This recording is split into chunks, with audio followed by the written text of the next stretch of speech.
Okay, and that is exactly what I wanted to. I figured you were going to that. Our armed forces is falling apart, and the seam is coming undone. Right. And it's all done because the UN troops are going to be used to come in. And if you have a strong force, the UN troops will get defeated. Right. So what's going on right now is that through all these various means, by the infiltration of the gangs, it's not really infiltration, but by the allowance of the gangs to be for gangs to be active within the military, for the opening the doors for the homosexuals to come in and practice their alternative lifestyle openly. This is all to render the military impotent. And that's it.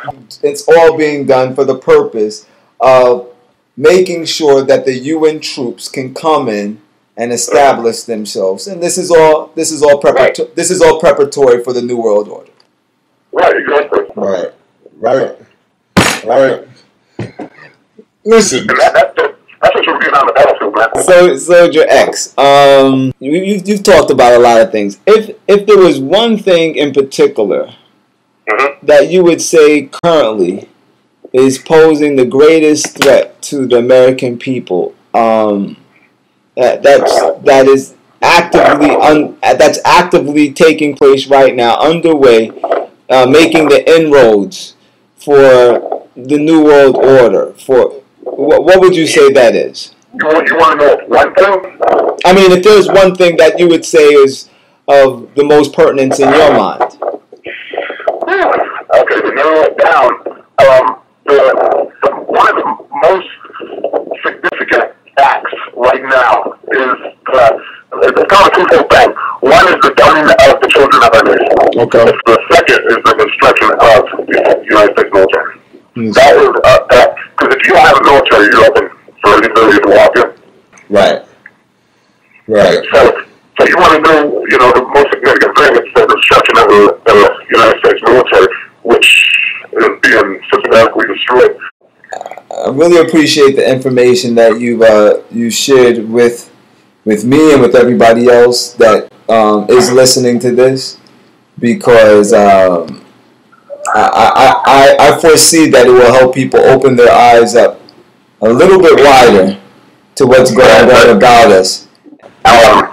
Keep an eye, keep an eye on people being accused of being in a militia, or people actually being in a militia that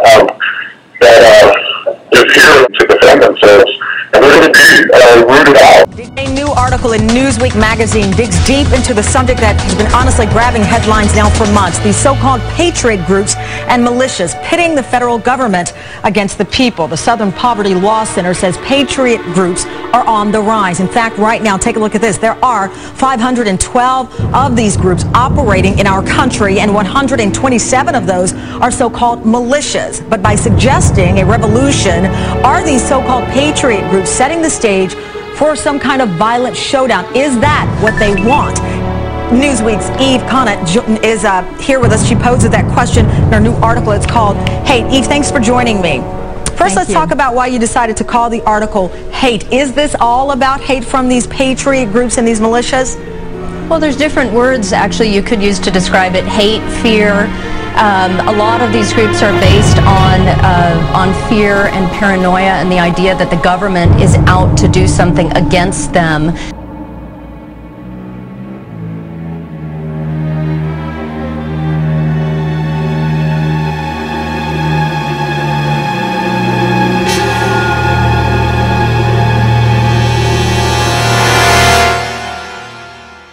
For myself, I can't fathom setting somebody up and put them on the news and destroying their whole life and family and everything around them. Even though I could have been used for something like that. And one of the things that blew my mind in that kind of area was Operation Katrina down in Louisiana. Right.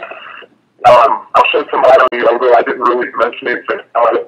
Was one of the things that blew my mind when we got down there. Our mission was not to help anybody at all.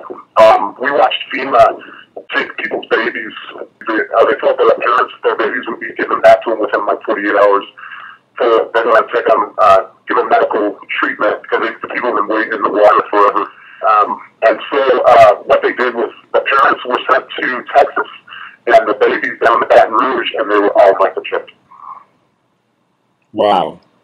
So the babies that were taken by FEMA from their parents in Katrina, they were microchipped.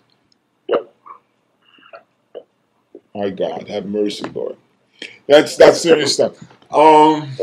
I was gonna tell you if the parents were reluctant to handing over the baby, they're arrested right there. Right there. Yeah, against their rights, against anything that you would think was the United States standard of, okay, well, you can hold the baby, can I check it out while it's in your arms? No, you have to give the baby over, because if you didn't, the federal government would arrest you right on the spot, take you to jail. And the thing about it is, since the Patriot Act is implemented, they can keep you as long as they want. Let's do this again in the future. Okay. All right, God's willing. So, Drex, thanks a lot. I really appreciate your time. Everybody out there, I hope you've been listening. You need to take to heart this information because it's nothing but truth.